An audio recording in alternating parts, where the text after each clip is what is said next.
가장의 협동심을 구하는 가장 중요한 의사소통의 대화법은 적극적인 의사소통입니다. 적극적인 의사소통. 단지 그냥 소통이 아니고 적극적인 의사소통입니다. 적극적인 의사소통은 5가지 단계가 있습니다. 1단계는 듣는 것입니다. 적극적으로 듣는 것입니다. 경청하는 것입니다. 이 경청이라는 말의 한자를 보면은요, 귀 이자에다가 왕자가 들어있습니다. 마음심자가 들어있습니다. 왕이나 대통령이 말한다면 여러분 어떻게 듣겠습니까? 아주 경청하지 않겠습니까? 우리가 가끔 이 북한 그 방송들을 보면 김정은 위원장이 시차를 나가서 이렇게 이야기를 하면 그 나이가 한 그 장군들이 수첩을 가지고 이렇게 쫙 듣는 거 보지 않습니까?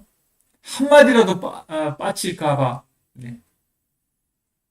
여러분, 우리는 의사소통의 가장 중요한 첫 번째는 1단계부터 시작. 1단계가 제대로 놓이지 않으면 2단계, 3단계, 4단계, 5단계가 놓일 수가 없습니다. 여러분들이 이 5단계를 다 할 수 없을다 할지라도 1단계만이라도 잘 실천하면 자연스럽게 2단계, 3단계, 4단계, 5단계까지 이렇게 이룰 수가 있습니다. 적극적으로 경청하는 것. 아이나 배우자가 밖에서 나갔다 들어오면 어때요? 설거지하고 있는 것을 멈추고 내려놓고 오는 아이의 얼굴 표정을 보고 남편의 얼굴 표정을 보고 어때요?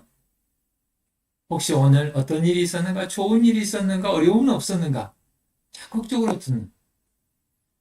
그래서 여러분 요즘 코로나로 인해서 사회적 거리를 두고 있지 않습니까? 물리적인 거리, 마음의 심리적인 거리, 2가지를 딱 좁혀서 경청하는 것 참 중요합니다. 그래서 아이의 이야기를 들으려면 어떻게 합니까? 가까이 앉아서 얼굴을 마주 보고 얼굴 표정을 보면서 몸짓을 보면서 말투를 들으면서 적극적으로 경청하는 것이 필요합니다. 제가 예전에 부모교육 프로그램을 저는 그때 강사가 아니었고 그 모임을 주최하는 입장이었는데 강사로 오신 분이 이렇게 원 테이블을 이렇게 디귿자로 해서 이렇게 하는데 저쪽 끝에 있는 사람이 어떤 질문을 하니까 강사분이 여기에 앉아 있다가 그곳까지 가까이 가서 바로 옆에 앉아서 경청하는 모습을 보고 제가 그냥 큰 감동을 받았습니다. 적극적으로 경청한다는 것은 물리적인 거리, 심리적인 거리를 가깝게 하고 마음을 다해서 정말 자세하게 적극적으로 듣는 것이 중요합니다. 그 다음에 이제 2번째 단계는요, 감정의 귀를 기울이는 것입니다. 어투를 잘 살펴보는 것입니다. 억양을 살펴보는 것입니다. 그 말 속에 들어있는 그 감정이 어떤 감정인지, 기쁨인지, 슬픔인지, 분노가 있는지. 그래서 이것을 공감이라고 합니다. 공감. 상대방의 말을 듣는 정도를 넘어서서 감정, 마음까지 같이 함께 하는 것이죠. 오늘날에는 참 공감 능력을 많이 필요로 합니다. 우리의 자녀들이 공감력이 뛰어난 자녀가 되기를 원합니까? 그러면 먼저 부모가 공감해주고 그렇게 할 때 자녀들의 공감 능력이 길러지게 되는 것입니다. 그 다음에 3번째 단계에서는요, 그 감정과 이야기 내용을 연결시켜서 그대로 거울을 반사하듯이 그대로 내 의견이나 생각을 전혀 첨가하지 않고 반응해 주는 것입니다. 아이가 학교에서 와가지고 투덜투덜 하면서 가방을 툭 던지면서 들어와서 씩씩거리고 있어요.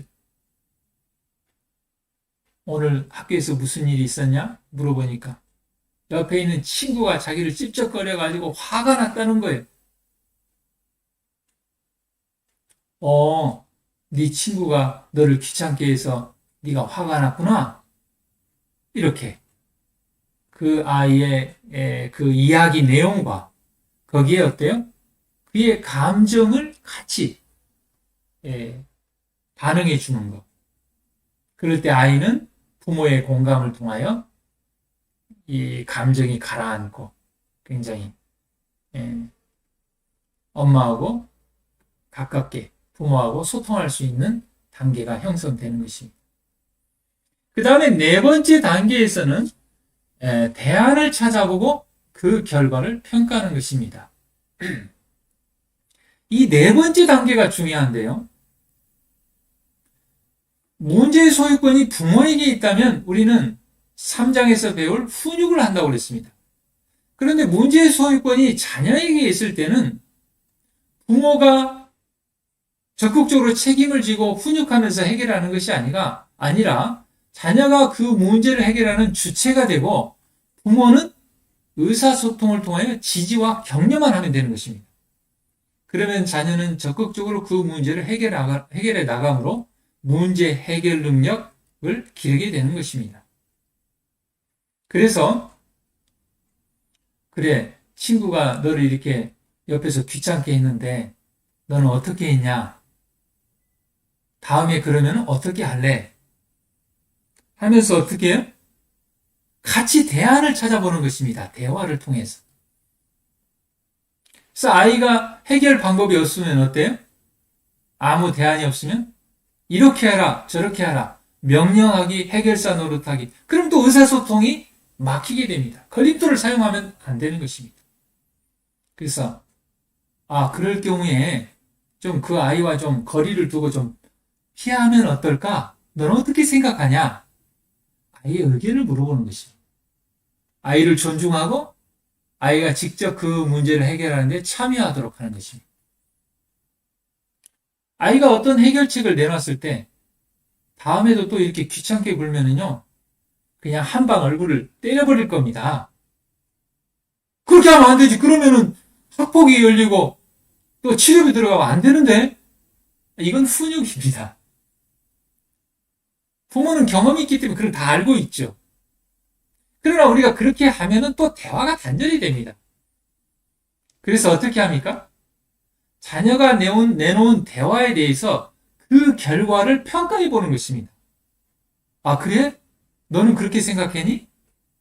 그러면 네가 그 아이를 얼굴을 한 대 때려가지고 만약에 이빨이 하나 부러졌다고 생각하자. 그러면 어떻게 이제 결과가 나올까? 그러면은 병원에 가서 치과 치료를 받아야 되고 치료비가 들고 또 학교에서 학폭위가 열려가지고 또 여러 가지 또 벌을 받고 그러겠죠. 그러면 그렇게 하면 안 되겠네요.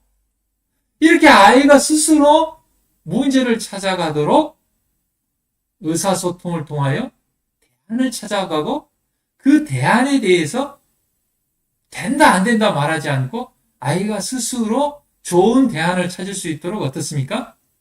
그 결과를 평가해 보는 것입니다. 그 다음에 마지막 5단계로 그 다음 날이나 그 다음 주에 이제 추후 지도를 합니다. 그래, 그 친구가 또 괴롭히더냐? 그래서 네가 이야기한 대로 그렇게 했을 때 어떻게 결과가 어떻게 되느냐? 그래서 다시 추후 지도를 하고 또 더 좋은 제안을 찾아가면서 협동심이 길러집니다.